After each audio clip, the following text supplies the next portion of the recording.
Hello students, যারা উচ্চ মাধ্যমিক পরীক্ষায় 2026 সালে বসতে চলেছ, অর্থাৎ এখন তোমরা ক্লাস 11 সেকেন্ড সেমিস্টার দিয়ে থার্ড সেমিস্টারে উঠতে চলেছ। পলিটিক্যাল সায়েন্স যে সাবজেক্ট রয়েছে, সেই পলিটিক্যাল সায়েন্সের থার্ড সেমিস্টারের সিলেবাসটা আমি আলোচনা করব। এখানে লিখে দিচ্ছি সেমিস্টার 3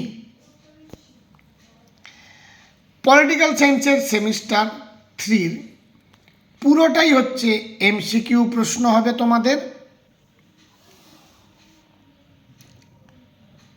এমসিকিউ 40 নম্বরের এবং প্রত্যেকটি 1 মার্কের প্রশ্ন 40টা।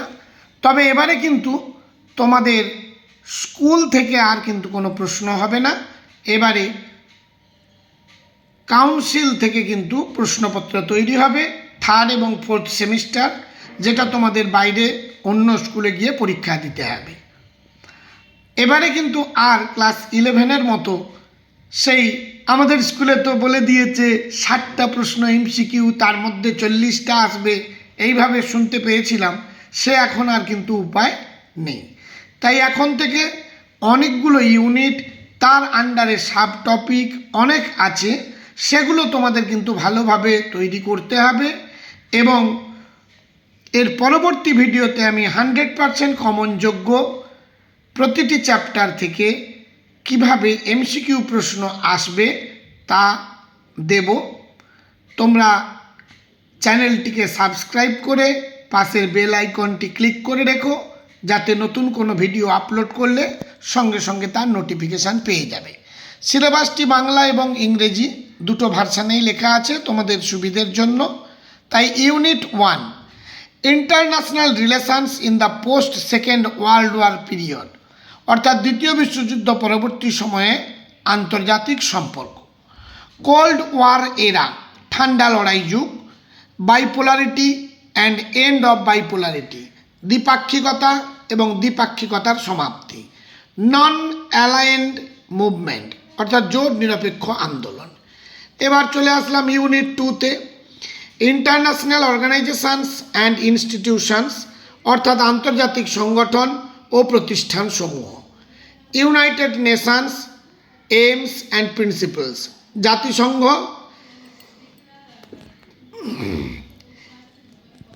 তার লক্ষ্য ও নীতি। General Assembly composition and functions, অর্থাৎ সাধারণ পরিষদ গঠন ও কার্যাবলী।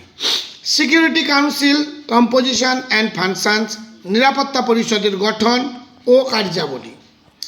এছাড়া রয়েছে ইউনিট 2-তে Secretary General composition and function. International Court of Justice, অর্থাৎ আন্তর্জাতিক বিচার আদালত।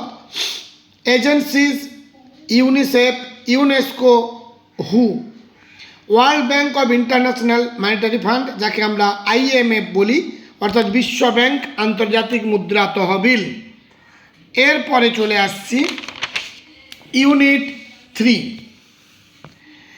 Security in the contemporary world, আধুনিক বিশ্বে নিরাপত্তা।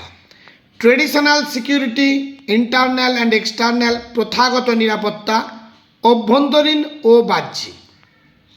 নন traditional security, human security, terrorism, migration, poverty, epidemics. অপ্রথাগত নিরাপত্তা, মানব নিরাপত্তা, সন্ত্রাসবাদের অভিবাসন, সন্ত্রাসবাদ, দারিদ্র্য, মহামারী। এনভায়রনমেন্টাল সিকিউরিটি, পরিবেশগত নিরাপত্তা। এবার চলে এলাম ইউনিট 4। ইউনিট 4-এ যে সমস্ত টপিকগুলো থাকবে, চ্যালেঞ্জেস অফ নেশন বিল্ডিং, জাতি গঠনের চ্যালেঞ্জ। পার্টিশন অফ ইন্ডিয়া, ভারত বিভাজন। রিফিউজি প্রবলেম, শরণার্থী সমস্যা। ইন্টিগ্রেশন অফ প্রিন্সলি স্টেটস, দেশীয় রাজ্যগুলোর সংযুক্তিকরণ। লিঙ্গুইস্টিক রিঅর্গানাইজেশন অফ স্টেটস, ভাষাগত ভিত্তিতে রাজ্যের পুনর্গঠন। এবার চলে এলাম unit 5, political parties and party system, রাজনৈতিক দল ও দলীয় ব্যবস্থা। Definition and features of political parties, রাজনৈতিক দলের সংজ্ঞা ও বৈশিষ্ট্য। ফাংশনস অফ পলিটিক্যাল পার্টিজ, রাজনৈতিক দলের কার্যাবলী। National and regional parties, definition and criteria, জাতীয় ও আঞ্চলিক দল, সংজ্ঞা ও গঠনের মানদণ্ড। এবার last unit 6, India's foreign policy, ভারতের বৈদেশিক বা পররাষ্ট্রনীতি।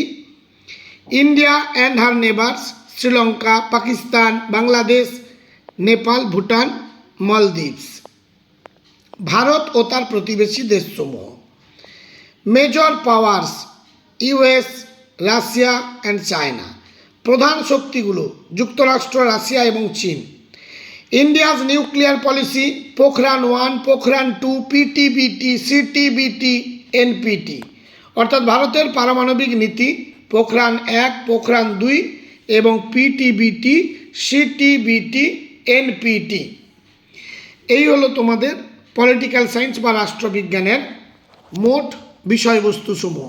তাহলে এখন থেকে তোমরা আদা জল খেয়ে লেগে পড়ো, তাহলে 40-এ 40 একেবারে তোমাদের হাতের মুঠোয় চলে আসবে।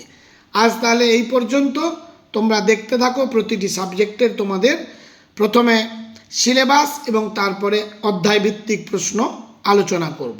আজ তাহলে এই পর্যন্ত, দেখা হবে পরবর্তী ভিডিওতে।